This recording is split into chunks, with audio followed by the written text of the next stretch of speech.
Nothing better than being on the edge of civilization. Any great, bold, adventuring Norn will tell you as such.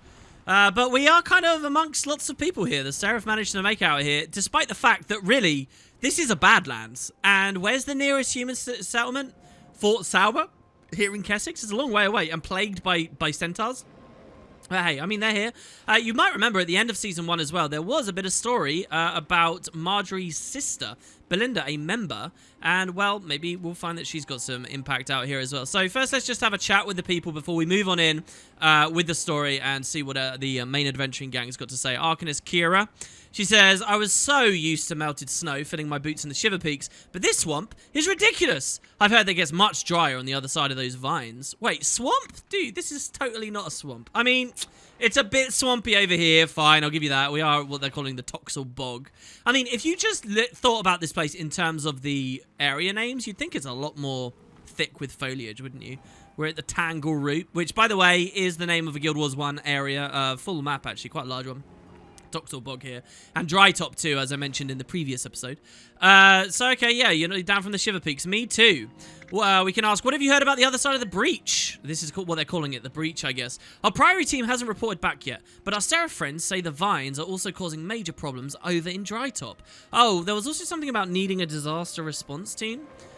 Define major problems. Rumor has it that something has happened to the mining town over there. That water wheel foreman over there has sources we don't have on the other side of the breach, but he won't talk about it. Right, so yeah, there's a bit of a thing. I was hoping reading the release page for this episode would give you guys a sense of this. There's a real idea that we don't communicate with the people on the other side of this so-called breach. That there was really very little information about who was living out here or what was happening. As it turns out, there's a mining town she just mentioned.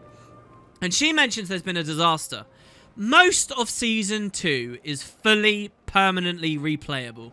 But one caveat is that when this episode originally came out, that mining town was fine. And then in a subsequent update, the mining town got, like, blown up and got in a lot of trouble.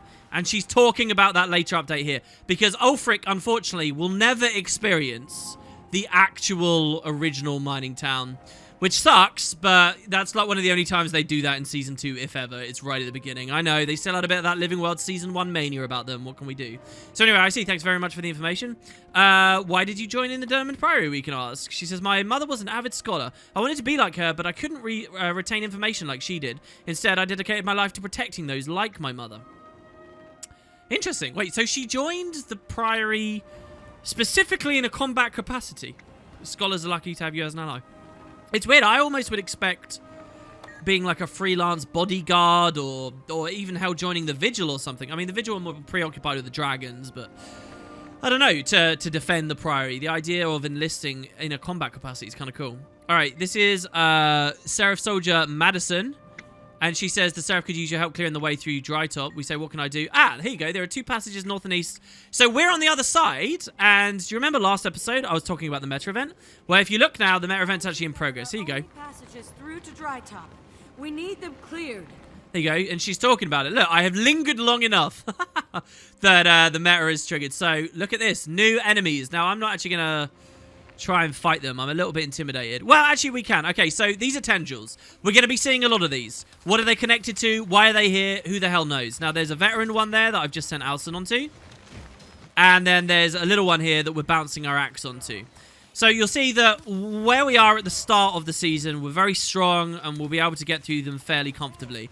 But they have 2 main attacks, 2 main modes. One is when you're ranged from them, they will siege you like worms, right? They're a little bit like worms. You know, they're these kind of stationary things with the stability effect on them. The monster stability, that is. There we got a little achievement for our trash collector here, getting piles of globby goop and stuff. Maybe eventually Ulfric will get his big bag of junk. We'll see. But so, they will siege you while you're ranged, but then if you linger too long, they will charge you. Have covered our only passages through to Dry Top. We need them cleared. Yeah, do you want to help maybe a little bit? They will charge you, like this guy here, and when they're in melee, check it out, they're evading while they charge, they do this spin attack. Now, you'll see there, the spin attack actually did pretty good damage to me. And by the way, the siege can do pretty good damage as well. Here, check it out. You are going to find, as this season goes along, that it is far more engaging. We let Alson die, whoops. It is far more engaging in terms of like what the enemies do and how much damage they do than the vanilla stuff. Not necessarily more engaging than the dungeons and whatnot, but your general experience, like you actually have to know to be what these things are doing and be aware of them. So check this out. If I go to a big one and let it do the knockback, the big attack, it should knock me back. There you go, you can see. So the little ones just do damage with it, but the bigger the tendril is, even though it doesn't have a different nameplate or whatever, it will actually start knocking you back. And really big ones can like one-shot you and stuff. So like that one there, I'm very scared. Every time they do the big knockback, which is really the important one, you'll see it's it's telegraphed with a thin red ring that appears just for a moment and then disappears. This here, see? And when you see the red ring, you can always dodge. Like, you'll get a sense for the timing. So there I couldn't really help much. But we did manage to get through. So nice. Watching for those creeping vines to sprout up again. So that's what we're calling them. Creeping vines, jungle tendrils, whatever. Tons of Seraph there. Actually, looks like the NPCs pretty much handled it on their own, which is amazing. I don't see any other players. Maybe one slipped through and I didn't notice. Like, who did this advance down here? I did a bit, but not much. So anyway, yes, those are the first of many, many, many new enemies. I'm actually, looking back, really impressed at how much stuff that Season 2 added in terms of enemy stuff. So here we got a guy called Foreman John. Nice to see you. Hello. Can't you see I'm busy, he says? Oh, I thought you were one of those Seraph. Do you have a problem with Seraph? I was tending to my work here, and suddenly soldiers were traipsing all over this area, chasing after those giant vines. Well, what is it you do here? I tend to the pipeline that pumps water out west from here for the people in the town of Prosperity. Prosperity? It's a copper mining town in Drytop, and my brother's the foreman of their mine. He's always said I was useless, but I bet he appreciates all the fresh water I'm piping to him out in that desert. Have you heard of him recently? Well, you've been talking to that priory know-it-all. Can't you people mind your own business? There's been trouble over there. That's all I know. I'm sure he'll let me know when he gets the chance. So here, this NPC has genuinely reacted to the fact I was speaking to another NPC. That's something that Core never really did much, and is one of those signs of how the quality and the storytelling delivery does improve in Season 2 and going forwards with Guild Wars 2. It gets better as they go along. So if I'd spoken to him before the priory person, he probably wouldn't have said that. But so, and it's not too common they do that, but it does happen a few times, especially right here at the very start. Honestly, you can really feel that they put some work in here. Now, I've just noticed that I can't walk on Ulfric, which I do not like. So hold on, let me set my bindings up. There we go. That's it. Apparently, I had this keybind set up to information dialogue, which is a bit ridiculous, really. Do you want to talk to me? How can I assist you? I don't think so. I think that's pretty much everyone. So, he told us to come here, or maybe Corporal Jansen. Did we speak to you? The law is on your side. He said, keep vigilant. We're still securing our outpost here. Anything I can do? Some friends of you arrived here just ahead of you and asked the same thing. You should confer with them. Yeah, and we'll see them in a second. Brought the Seraph out here. We were listening. Yeah, why are they here? We were chasing a lead on illicit copper trading by bandits out west when those vines broke open a new route to Drytop. The first ones through are already requesting reinforcements and medical supplies. So actually, I'm kind of wrong here. He does seem to suggest they knew about the town, right? Or they knew about trading going on here with bandits. Does that mean it's a fully bandit town, Prosperity? Prosperity is a very cool name for a town. The first ones through here are requesting reinforcements and medical supplies. Remember, we've had nothing of Zephyrites, even though the very opening to this season had them getting shot out of the sky.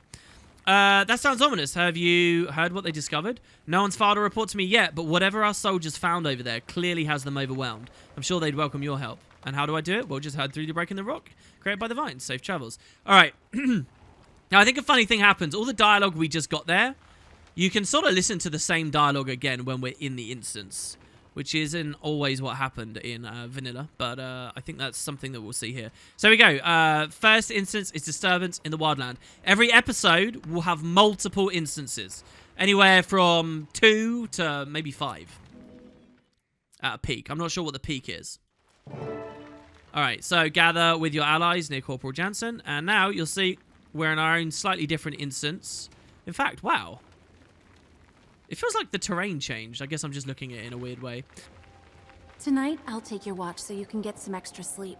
Listen here, Mother Hen. You can stop fussing. I'm fine. My ribs barely hurt anymore. You ready? Let's join the others, shall we?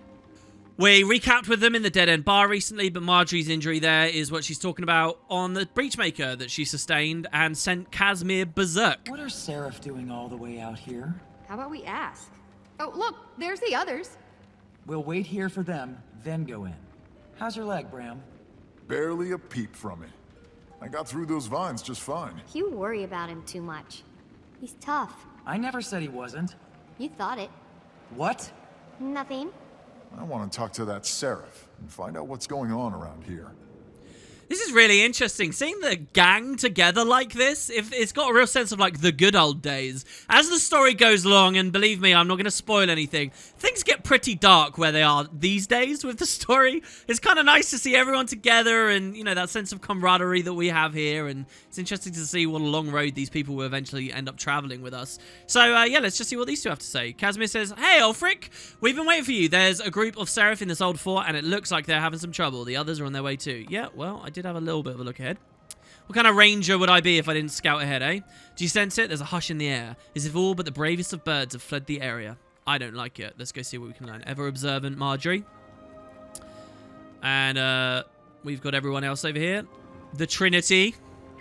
We got Bram. What are we waiting for? Let's go talk to that Seraph. Jory and Kaz will catch up. I'm glad your leg's doing good. Timey, I want to get a sample of those living vines. I wonder if I could create hybrids. Easy there, Mastermind. These things are dangerous. Timey's kind of scary, really. Like, when we first met her, she's idolizing Scarlet and talking about these amazing things she's done. I feel like Timey is just like one click away from becoming an evil genius that eventually is an antagonist. Like, look at that. What do you mean create hybrids? They are dangerous. Rocks. And she says there's some crazy stuff going on out here. Makes me really feel the distance between us and the Citadel. Hell yeah, this is a big adventure. That's got such a great line that we open with. This is a big adventure. We are a long way from the Citadel, for sure. So look, these guys are now trying to fight the vines back, and we can't travel to the next area. There's an archer who is completely slacking and not doing his job. Terrible. And we're not going to help either, I guess. Excuse me, Corporal. Looks like you've got a problem on your hands. You might say so. We need to get through those vines, but they're impassable. How about we give you a hand? That'd be great. We're a small expeditionary squad. What are you doing so far from the Reach? We're tracking black market traders that came this way. We suspect they may have a secret ingress past this mess. Well, let's see if we can help you clear a path. Your help would be greatly appreciated, ma'am. Delacroix, come over here. And, well, we already have a Delacroix. Hold on, though. Where is she? I can't even see where she's been called from. There she is. It's Belinda. Yes, sir. Well, I'll be damned. Hey, sis. I thought maybe this was your squad. You're related? Yes, sir. What are you doing here, Margie? We heard a rumor there were strange goings-on in this area. We came to investigate. As if taking on Scarlet wasn't enough excitement to last a lifetime. Let's talk. We've got some information about what's happening around here. Inquest! Timey, get in your golem. Stay close, Jory. Kaz, that's my line. What are Inquest doing here? They're like rats. They show up everywhere there's death. You guys go left. Kaz and I will go right. We need to hold them back here. Our outpost can't withstand an all-out attack. So you'll notice there, Belinda has a badass sword. Nice big two-handed greatsword there. Unlike you'd see most Seraph like equipped with or utilizing. And pay attention to little visual things like that on the characters because their relevance will, you know, ebb and flow as the story goes along. So yeah, I'll just drop the Frostbearer. I haven't really thought about what our utilities and stuff are right now. I'm pretty sure that in this early stage, the game will be easy enough. We can pretty much just bounce axe attacks around. Delacroix, you take the eastern path. I'm on it. The other Delacroix. Yes, sir. Yeah, Marjorie, you're not commanded by him. She's just that willing to help. So a bit like with the meta event, you will see that we split, but instead of fighting any of the new creatures, it's actually Inquests around. So Inquests, obviously we're in Brisbane Wildlands. The Inquests are around, we know that. There's lots of backwater labs out here. The one thing I will say is through both Season 2 and Season 1, any kind of Inquest activity, like we saw them paired up with the Aether Blades, is a bit odd considering how in the main campaign at the beginning, we heard all about how important Kudu was, and there were suggestions that with Kudu gone, the Inquest might be done. Well, that is clearly not true. In fact, I would genuinely say that as this Living World season goes along, and all Living World seasons, the Inquest will remain one of those like really prominent forces in the world. So do expect to fight many of them. Unlike with the other, I keep messing up my dagger cooldowns here, to be honest. Wow, I'm getting Staff Master kills from killing. Is that my pet that's getting me Staff Master kills? That's wild.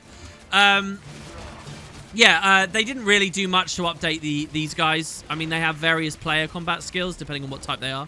Like this guy stealths and stealths allies, but they'll die too quickly and they won't use those kinds of abilities well enough. Like there, he wasted his time using ability that gave him 2 might. It's not going to be that great. So yeah, we don't have to worry too much.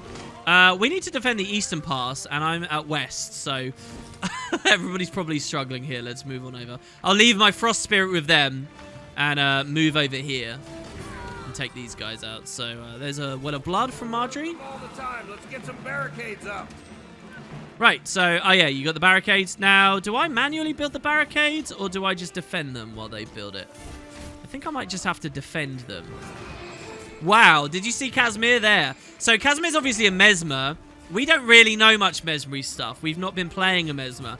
But I can tell you that she used a skill there called Phase Retreat, which is a staff skill. And she went flying with it, like really, really, really far. I quite like how the Inquest are building their turrets while we're trying to build ours. Let's go to Greatsword. Greatsword just hits so hard with the 2-5-2 combo. Especially if you can combo it with, you know, some good wolf attacks here. I did not mean to signet there. Mind you, immobilizing isn't too bad. Cool. So, defend the Seraph workers building barricades in the north. Sorry, am I mistaken? Oh, they're doing it on their own anyway. Let's check it out. Look, they're building them real good. Very nice. I like sequences that sort of suggest there's going to be a push and pull in them, you know. That maybe you'll be able to actually experience a tug of war of them building fortifications that we try to break while we're building fortifications that they try to break. And it kind of goes both ways. But these guys, just a couple of them, drop a random turret or something. You have to be a little bit careful in this instance as well, by the way, because as tempted as I would be to kill that, say, assassin over there, if I go down there... Assassin, by the way, being a Guild Wars 1 name for, like, a profession. Mind you, these aren't professions, really. They're extinguishers and engineers. If you walk too far out, you will walk out of bounds. It's exactly the same as the core game for now. Later, this will change as well. But on the minimap, I have that boundary. You cannot move out of that boundary or it will kick you. So, do be careful. Jesus, I just triggered the spirit. My bad. I was wondering what that was. I was thinking I was getting sieged or something, but it was just the spirit. Okay, so we want to leapfrog back. We're kind of like a floating assassination squad here that's going to dip from left to right, making sure that neither side falls. In our position as the commander, I would think no less. Now, here's another thing about Season 2. You will notice that Ulfric has spoken, and we have dialogue in Windows, and we've got options, but he has not spoken out loud. So this is still like Season 1. Where the devs were not voicing the main player characters. Basically, they have 3 localizations they do for every voice. And if it's the main character speaking, they have to do male Norn, female Norn, times 5 races, right? So there's a ton of options that any one line they have to say. They have to get a ton of different voice actors in. And then they have to do it all again for French. And then they have to do it all again for German, Spanish, whichever the other one they did. I think it's Spanish, isn't it? Oh, maybe it's German. So they really, at this point, were not doing it.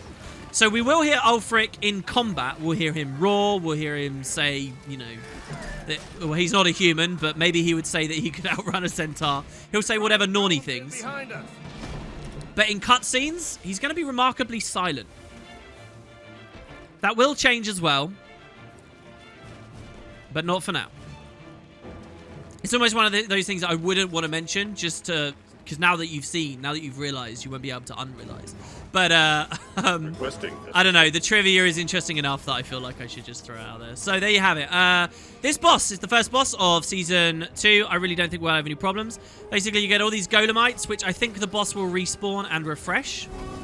It's interesting because these Golemites are just mini versions of you know, the big rounded golems. There are proper Golemites the game will get into later as well, so but they're not in this boss fight yet. So anyway, yeah, we can just basically take these guys out. They store electric charge, it says. And then you got the boss himself. I'm just going to try and take all the ads out and see what I've got. Okay, I think I remember the mechanics here. Basically, when you kill all the Golemites, he will electrify the area. And he, like, turbocharges them. You can see it says here, he electrifies the minions. And every now and then he'll get an active effect that maybe we can mouse over and have a look at. You can try and stun him while he's in the middle of that big attack. And have Alison attack him. So here, check it out. He's repairing, and he's got an electrical build-up. He's holding on to built-up electricity from his Golemites. Really, this is one of those fights where the quicker you can end it, the better. And I'm now gonna, now that I've killed one wave of the random minions, I'll go for the big guy. So he's giving himself protection, retaliation. Retail can actually hurt pretty bad if I say on an Ellie, certain setups. Or with Split Blade. But yeah, down we go. That's perfectly fine. And besides, our only Elementalist unfortunately did pass away, so that's not a problem. Alright, there you have it. I think they're done. Are you okay over there, Timey? Timey rocks, Frostbite, still fighting away. That's fine. Okay. That was exciting. It's been a while since I've seen you in action. You've improved. I've been getting lots of practice. Yes, she has. Looks like we've almost got those vines out of the way. You coming through with us? Yeah, we want to see what's on the other side. You don't mind, do you? If you come with us? Great gods, no. I don't get to spend enough time with you. Let's see if you still feel that way after a few days of being around us. I'm sure they'll be fine. We've spent enough days around you here. I mean, the interesting thing is in Season 1, these guys were like flitting in and out a lot. We weren't with all of them at once. I have a mission for you. I need you to run back to Fort Salma and give them an update. Oversee getting soldiers posted here to keep these vines back. I don't want our retreat cut off just in case. Yes, Corporal. I'll grab my gear and go. I knew I could rely on you. Double time, Seraph. Yes, Corporal. Well, never mind that then. Also, he was stood so perfectly inside me. It was like I was talking there. I was quite enjoying that. Okay, wait, let's read. It's okay. Some other time. I'm sorry I can't go with you. Promise you'll stop by Fort Salma on your way home and let me know how things went? I will. Send Mama word that you saw me, will you? So she worries a little less. Okay. I'd better get going. Take care of yourself, okay? Love you, sis. Always. You too. Belinda, it was good seeing you again. Aw, same here. Goodbye. All right, so we don't really spend too long with Belinda there, but she seems perfectly nice and likable. But yeah, someone's got to deal with these vines back here. I really do love that vista, man. Just seeing them looming there. And the idea of getting cut off out here, it would be nasty. I was watching some YouTube videos about the movement of the front line of the Eastern Front in World War II recently. And it was amazing to see how much of like military movement and theory is dictated by like, don't push too deep or they'll cut off your rear and isolate you and just take them as prisoners of war. It's kind of interesting. And I kind of get that sense here as well, as bizarrely and silly as that sounds. All right, so Belinda, I'll just stop in with you. Can I have your sword? I know I have to do my duty, but I'd much rather be here with you and the others. Yeah, I'd like another human for the team. We can have 3 female humans and, you know, just a token character from each of the other races. Suppose we don't have a Sylvari here. So you're a good soldier. I just wish I could see what's on the other side of that wall. I've never been this far west. My family isn't known for adventuring beyond Shaymore. Shaymore? I mean, Shaymore, that's weird. Come on, Marjorie, her family isn't known for adventuring beyond Shaymore. Didn't they suggest that she has another sister? Or was it Casimir? No, Casimir has had a brother. But, wow, Shaymore, I mean, that was really outside the city gates. If we were a human right now, I'm sure we would understand that for sure. I'll tell you about it over drinks and fine food. Yeah, I'm a badass Norn. I'll go where I want. You better not forget a single detail. And watch out for Margie, okay? Don't tell my other sisters, but she's always been my favorite. Yeah, there you go. There's lots of sisters. One day, I hope to meet the rest of your family. Maybe. My mother doesn't much like strangers. She's had a hard life. She doesn't trust easily. It's nothing personal, I assure you. See, so here, I'm going to say, what if the mother is E? What if this is all just to throw us off the scent, and the mother is actually like this godly person looking out for everyone? And the mother is E. It says she doesn't like people and she doesn't trust easily. Who knows, right? Everyone is a suspect, guys. Even Ulfric is a suspect. Perhaps she'll make an exception for me. She might. Margie has told us all about how you killed Zaitan and all the other great things you've done, Commander. No need to be so formal. Besides, I haven't been actively commanding the Pact for some time. So this is true as well. All throughout Season 1, we weren't really in a pact capacity. We hardly saw the pact. And their plans we've not even been privy to. So we're kind of being called the commander here, but it's very much an informal title as far as we're concerned. And they talk about that very early. You know, early on, Ulfric was the Slayer, right? And maybe if we were a human, we'd be the hero of Shaymore. And they gave us like these titles as we travel through. We are really going forwards the commander. I imagine you've been busy since the pact brought down Zaitan. I'm sure they'll call you when they're ready to move on to another dragon. I can't imagine them doing it without you. I look forward to that day. Now, you remember, Traherne was actually talking about maybe going after Jormag, I think, right towards the end of the story. There's all kinds of suggestions who they might go for, but if Scarlet has just completely thrown everything out of whack and we realise we didn't even know what the dragons were, well, who knows? So we got Marjorie and we got Casimir. I'm glad you suggested we come out here. I'm over the moon at a chance to fight beside Belinda. Actually, it was E who suggested it. E hasn't steered us wrong yet. Any idea who it is? Not yet, but I'm collecting clues. I'll figure out. See, look. We speak to Belinda. We get a clue. Here, we say we're collecting clues. The devs know. They're twirling their mustaches and laughing. And also the irony of an investigator, you know, a PI, Marjorie, who's supposed to know people and learn these things, whose own blood is E, the ultimate manipulator and mastermind behind the scenes. It's perfect. What a story. All right, I'm collecting the clues. I'll figure it out one day. And can I just say, I will be very blunt with you guys. I don't mean to look ahead too much. This is a really, really, really long-term mystery. All right? So buckle up. It's a long one. I mean, we're already thick in it because it started in Season 1. Just imagine how much nicer a world would be if the Inquest turned their energies into improving things. So sad. Have you been hitting it off with Belinda? I've tried, but there's something distant about her. It's almost as if she didn't want to know me because of your noble upbringing. I did sort of sense that for a second there. You know, if these two are like an item or whatever, you'd think they'd talk more. So Casimir's noble upbringing means she doesn't want to talk? Maybe, I'm not sure. It's as if she doesn't know how to talk to me. She's not the first commoner to be shy around me. I just don't understand your social system. It's pretty simple, really. You can receive a title directly from the Queen or inherit it from your parents or another relative. A title comes with a manor in Divinity's Reach, usually. And you're rich. Not necessarily, though most noble families are. And if you're invited to a member of her court, the Queen may give you an allowance from the royal treasury. What does it mean to be a member of her court? It basically means you have a skill she wants you to use on her behalf. She has advisors on many subjects in her court, and then there are those who are just there to be charming. She lost an opportunity when she took your title away. She had no choice. When the ministry arrested my father, it forced her hand by making his situation public. The Queen, and thus the nobility, have an image to uphold. So, yeah, we hopefully remember the backstory here, that basically her father was drinking, gambling, all the money away, and got in bad with loan sharks, ended up getting arrested. She lost everything. So she used to be Lady Casimir, and she's not Lady Casimir anymore. She's just Casimir. So you got to think about who she is and what she might want, presumably to get her title back. But will she ever? How will she? These are questions to wonder about. So anyway, I think I understand his politics. And Marjorie's kind of disgraced in a way. So I wonder, does the commoner, Belinda, not talk to her much because she thinks it's awkward and she doesn't know? Or is it because she actually thinks she's a bit disgraced, or she doesn't respect her? It's interesting. So much going on with these foolish humans here. They should just be like Norn and say what they think. That's it. Speaking of the other races, we got Rocks. There's some crazy stuff going on out here. Yeah, you feel the distance between the Citadel. I guess they don't want to say anything different. I want to connect with you more, Bram. Actually, Bram doesn't have any dialogue at all. And Timey's just thinking about making hybrids. We also, of course, do have Frostbite. Ever there. Frostbite's a very quiet character. Right? I'm probably not going to take note of Frostbite too much, but he'll be there a lot of the time. All right, Jetson, what have I got out there? He says, the Inquest are brutal enemies. They have absolutely no conscience whatsoever. We're here to look into thieves working for the black market, but the Inquest won't leave us alone. Well, they've got to have a lab nearby.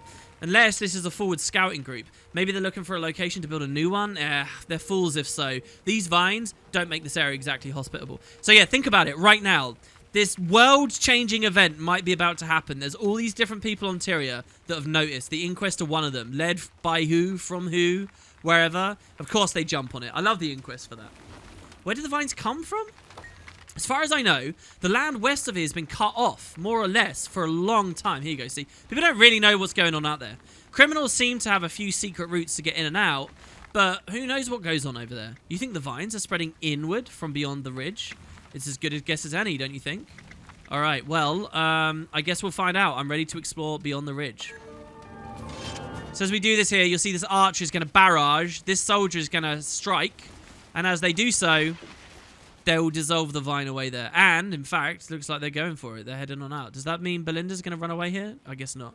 So that's it. And we'll now be able to move on through. So let's leave the instance. And then we'll talk a little bit about rewards. In the vanilla story... God, the night is falling here, and the vines are sieging us again. In the vanilla story, you tended to just get, like, those bags of loot and largely inconsequential stuff. In the season episodes, they tend to come with new maps and new currencies and new vendors and all kinds of stuff. So it's time to start paying attention to these things again. So first of all, we get a champion box. Pretty good. At this point in the game's development, champ boxes were really quite special for players. They did enjoy getting them.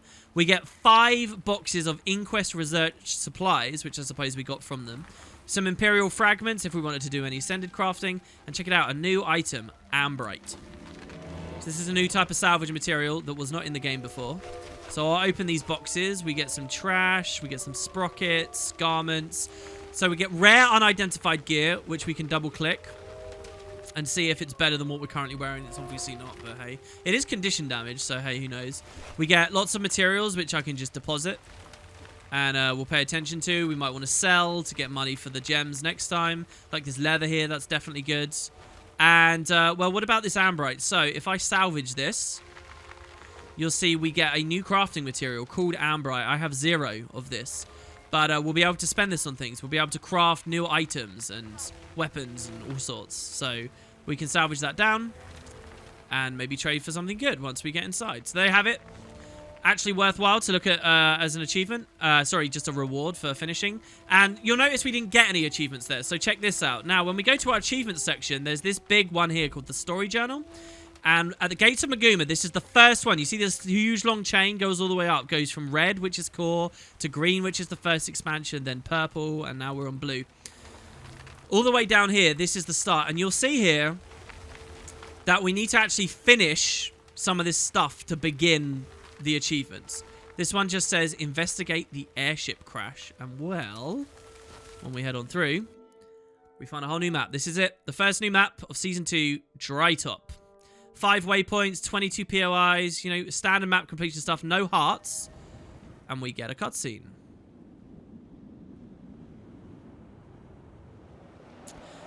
Which is pretty much showing chaos and not looking very good. I personally think that this is one of the most beautiful maps that ArenaNet ever added. It's a really, really gorgeous place. And it kind of doesn't even depend on the time of day, really. There's a very big thing that happens on this map known as Sandstorms. And you'll see on the top right, we are in the middle of it one. Basically, a sandstorm will blow over pretty much the whole map, completely changing the events that are there, the rewards that are there, and so on. It will last for however long, maybe 20 minutes, somewhere around then. And then when it goes away, the map will change again, and it will be clear, and you get to do different kinds of exploration, and different events will go on. So there is a sandstorm right now. It will last for the next 13 minutes. Hopefully I get to show you what the map looks like with both. So here we are. What is going on? Well, thankfully, there's a scout. Scouts in the core game unveiled hearts for us. Now they'll just give us region information. We're overwhelmed responding to casualties from the Zephyrite crash. Inquest agents are rushing in to take advantage of these poor people, and the frequent sandstorms only add to our woes. I hear the nearby mining town of Prosperity has also seen its share of trouble, but we've been too busy assisting the crash survivors to investigate. So they're showing us some of that stuff. This is obviously a Seraph agent out here. I like to imagine, by the way, that as we walked through this portal here, even though the world map parchment art doesn't necessarily show too much, I feel like we're really far away here. There's a freaking cat here. This cat is hungry. This is a part of a feature in the game where you can find... There's not many. There's maybe like 30 of them across the whole game. Cats hidden around. And if you bring them the right kind of food, then they'll come live with you in your home instance. I think this is the first one I've ever found. There's loads of them around the game, though. And he's not interested in anything I want. Which is fine. I'm not too interested in having a cat anyway in the home instance, to be honest. So you've got vendors on this map. All the help people have been given this area has increased the number of goods I can offer. They're also cheaper. What can I do? Well, any help you can offer to the good people of this area will increase my variety of wares. So vendors in this map change how much you have to pay for stuff and what they sell based on how much help people offer. So this map is at tier 3, which means that I can buy tier 1 goods, tier 2 goods, and tier 3 goods. If we do better, you'll see that stuff gets cheaper and even more stuff adds. If we do get to tier 5, even more, and tier 6, even more. And then there's just generic merchant stuff here as well. The merchant here sells regular things, but cheaper than normal, with the cost supplemented by this new currency called geodes. We have 0 geodes, but we'll get them as we go along. So, moving forwards, you'll notice something. Obviously, the Zephyrite have crashed here, and the scout really didn't tell us much more. Our paths have crossed at an unfortunate time. Yes, this guy will though, Nimbus. He says our aspect crystals can help you navigate this wasteland. Since the crash shattered them, our crystals can only grant their movement skills for a short while before their energies ebb. So if you remember in Season 1, when the Zephyrites landed at their sanctum, we could use the crystals around the labyrinthine cliffs in the Shiver Peaks to explore. Well, that mechanic is back on this map. It's really fun, but it's more limited. They will expire much quicker because they're shattered, so to speak. What are the crystals? Well, the crystals help us attune to the aspects of the sun, wind, and lightning to gain useful movement skills. Again, this is stuff we sort of already know. Even shattered, the crystals can grant you those abilities for a short time. We can ask how each of them works, and they just talk about the colors, which we're familiar with, so that's fine. Our paths have crossed at an unfortunate time. So, can you tell me more about your people? Using the power of the crystals, my people have traveled the skies before our flying ships crashed here. We live lives of simplicity and peace, dedicated to the legacy of our prophet Glint. The successors to the Brotherhood of the Dragon have been brought low, but how? Can you tell me about Glint? Our beloved dragon champion fell, defending all who live from her former master, the elder dragon Kraukatoric. This is the second novel. This is the death of Snaff. Her crystalline remains gave us the magic to loft our ships and move our aspects to the sky. They pillaged from her body. So here we're getting all these yellow messages of all these events that go on in this map. What is. We will endure. I love their little voice lines, honestly. I don't hear these enough. And then we can ask about the crystals. Someone else tell me what happened here. Spark. All gone. I still can't believe it. What happened? One moment our ship was sailing smoothly through the clear skies, and then the next we were falling. What caused your ship to crash? I'm sorry, I don't know. It was so sudden. Nothing like this has happened to my people since we took it to the sky. Take care of yourself. So yeah, we don't know why they crashed. We don't know. What was that explosion that marked the start of this in that cutscene? What was it? Who knows? Look at how good this looks. Look at the slight light movement here. Man, there's no like bad aliasing or anything. I love it. The colors. All right, so yeah, let's do it. Now you'll see we've updated. Use the light dash to pass through the sand wall. We could go anywhere we like now. We could check out what the Inquests are doing. We could see this mining town of prosperity. We could go into their mines. We could see the airship crash. Do you feel the thrill of new excitement? So we need to use the red crystals to get through falling sand, like so. And obviously this one's just a short little dash. That will be a thing that we contend with. And now I've ran out of crystal. What I will say here is... Can I jump across? When I pick this up, you'll see it's going to run out in 13 seconds. But if I pick up another crystal of any color, such as this new one, it will refresh the timer. So as long as you keep grabbing crystals, it doesn't matter what color, you can keep the skills. So I can use 10 of these before it goes away, or it will expire. One or the other, and they'll go away. So anyway, we got this. Greet each day as an unexpected gift. We can use the purple and refamiliarize ourselves with these to move to here. We all must fall to rise again. We can come over here. And this Zephyrite will lead us. Use an assisted leap to ascend the cliff. We now have a blue crystal. Now, I do want to note, there's like a body down there. There is stuff. If you fall, there's a huge ramp to walk all the way back up this like little jumping puzzly area. And I think there's like a hidden chest or something down there. There's lots of hidden achievements and collectibles. So there you go. And now we've climbed up. And you see, we could go back to the start of the map now by just jumping across there. But we have 3 crystals, right? And before they expire, I'll just grab this. And we'll move up. And we kind of open our way into the rest of the map here. So there's another injured Zephyrite. He says, nothing left but ruin and wreckage. What happened? Do you know? I'm not sure. The main section of our ship fell into the valley through that gap up to the northwest. Beware of those deadly vines spraying up. Where did you people come from? We travelled the world in ships held aloft by the aspects of wind, sun, and lightning, seeking sanctum from the violence of life on land. What caused your ship in the sky to crash? I'm not sure. Oh, okay, he said the same thing. Are you sure you don't need help yourself? My body will heal soon enough, even if my spirit will need longer to recover. Yeah, I feel so bad for the Zephyrites here. They honestly have gone through such a horrible experience. And why, guys? Ask yourself, why? As I mentioned in the last episode, there is a bit of a hint. Look at it, it's terrible. So, we kind of get some choices now. I could jump down there. I'll keep going. So, there's an event that can spawn right here. You can find more vines. It just depends at what point you're on the map, what exactly is happening. Another new type of enemy, dust mites. I like these things. They're fast. They flitter around. Standing near them is enough to be taking damage, generally, it feels like. He's not attacking me yet. He's attacking Ison. They spam blinds. That's the main thing. They get dust in your eyes, and you get blinded a lot. So you want to be careful. Ison Ulfric, to be honest, back here will be fine. You see he's got like that little like launch attack there. We'll see it again in a second. He'll jump up, so we get blinded. There it is there. And they're just kind of little elemental sprites. I like the idea that they've kind of been attracted here or conjured here or created here just because of the magic that's been scattered everywhere thanks to what the Zephyrites are up to here. So we can use something like Split Blade, which is multiple packets to break through the blind and still do damage anyway. And so all of these areas, if you manage to get here with crystals, obviously ours ran out ages ago, but if we can get here with a crystal, you can climb up and, again, find hidden things. Another Zephyrite. The sun must set before it can rise. This guy's called Cerulean. And again, he sounds lovely. Our ship came down just north of here. We were torn from the sky and strewn all across this valley. Were there other flying ships beside yours? Yes, but I can't say for sure what happened to the others that set out with us from the Labyrinthine Cliffs. I hope they avoided whatever it was that happened to our ship. I hope they're alright too. So, by the way, one thing that's always fascinated me is the Zephyrites are like travelers, right? They're nomads. Now, they started at the Labyrinthine Cliffs, right? And they were sailing like this in a beeline. And then they crashed. Where were they going? These are all things to start wondering. So anyway, let's get another blue crystal. A lot of them here. We get a veteran twister as well. With a lot of these enemies and a lot of the way that Guild Wars works is you kind of get a minor taste of what an enemy is with the regular versions. And then you kind of get to experience it in a more serious way when you're fighting a veteran. Which is kind of how I feel like with the vines, and how I feel with these guys. Hopefully we can get a parry with the greatsword. Yeah, nice.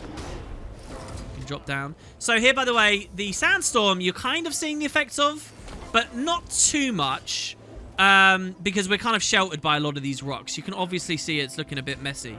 But in a minute, I'm going to go right out onto just basically what feels like open desert. This is a really desertified location, to be honest. And you're going to see just how thick it is, which is fine because the sandstorm's going to blow over in about 4 minutes. Man, they're not stopping, are they? Oh, we're actually in an event. Hey, I used to farm this event. Oh my god, we almost let Ison die. It's okay, he's back. By the way, there will be new creatures as the season goes along. We can get new pets as we play. We also are not going to be just in new areas. This is a full, story that isn't just an excuse to go to new areas. It's whatever's realistic where we're going. So here you see I've got a ton of geodes. Because we're on a T3 map, I finished an event, and now we have geodes, so we can start using the vendors. You see? We can endure this. We will see our way through these tests. We're fortunate this time. We remain lost in a harsh and unforgiving place. It's easy to remain at balance when all is well. Our challenge is to know that same peace, even in our darkest days. So yeah, we got 2 more people, Aura and Lucent, before we talk to them, and the next instance is going to be starting there. Before we go to do all of that, I'm going to grab this blue crystal so that hopefully we can return.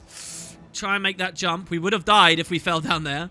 And here, yeah, I just want to come fully out into the sandstorm for you all so you can get a real sense of what it's like out in the map.